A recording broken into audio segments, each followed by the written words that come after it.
Good morning. Welcome to another It's Coffee Time with Andrew. This is episode 87. And you're going to be hearing a lot more about my public speaking because that seems to be the course of action I have been taking recently. And some of you know I've started doing a new type of, preparing for a new type of speech. Don't know if I'll ever actually do this. It's not really a business presentation.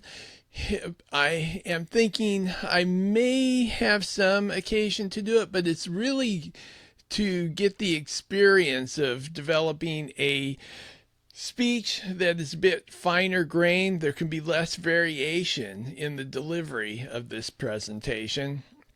And it also is what I would think of more as traditional because it's based more on what I guess I'd refer to as interverbal behavior, where one response is the trigger or controlling stimuli for the next response, and it goes on down.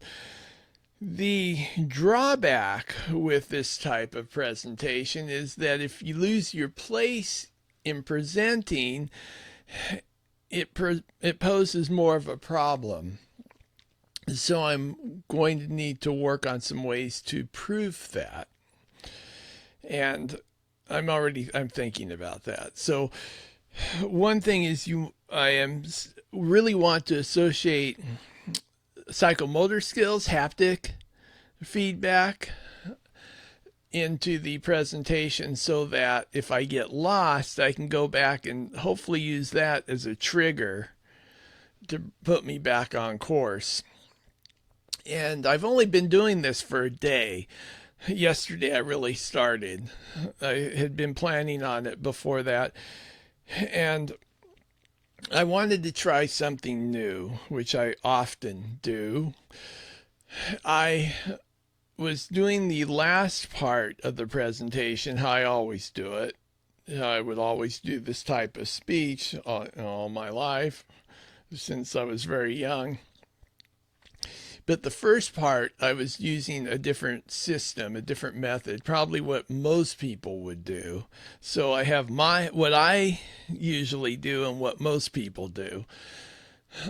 I decided to, at least for the time being, can the popular method of what most people do and go back to my old standard method.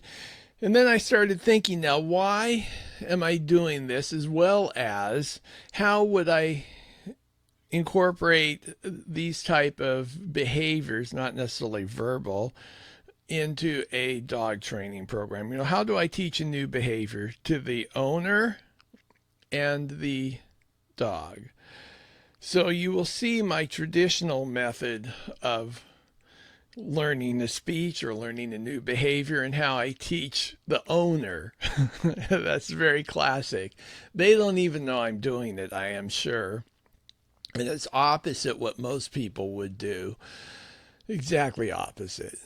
Uh, so I decided I need to go back and start doing that for the speech, for the verbal presentations. But then I started thinking, I was trying to teach two or learn two different parts of the speech at the same time, which I don't think there's a problem with that. It's just how I was doing it yesterday.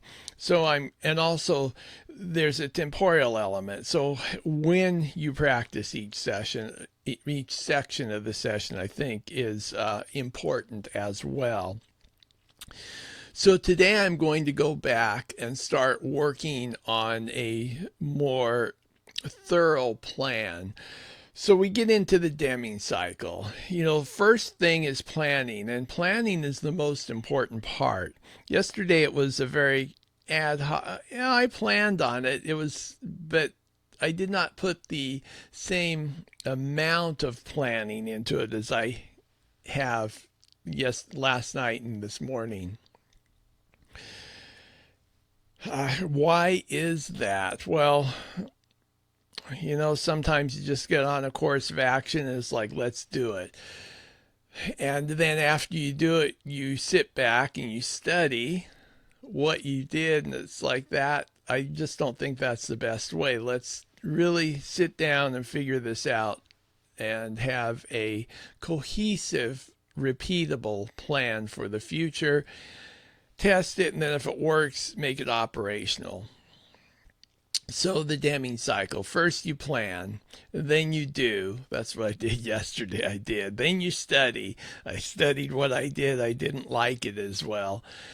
And then you act. Either you implement it and use it as a new baseline and go back and over the process again, or you can that experiment and you go back and you redo it. Plan, which is what I did last night and this morning.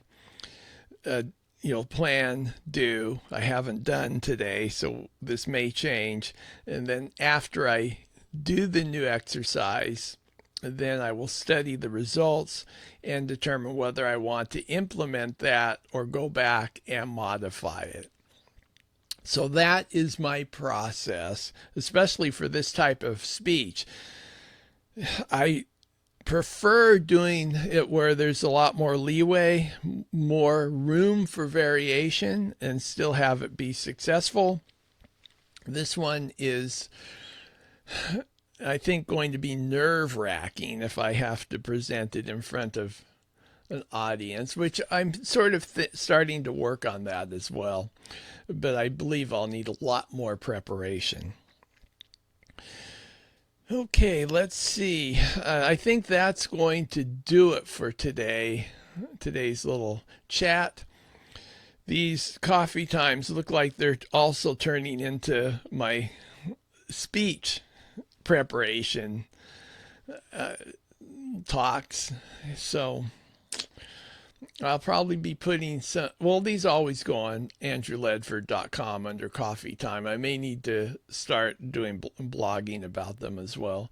Anyway, I'm wishing all of you the very best in life. Have a wonderful day. Bye-bye.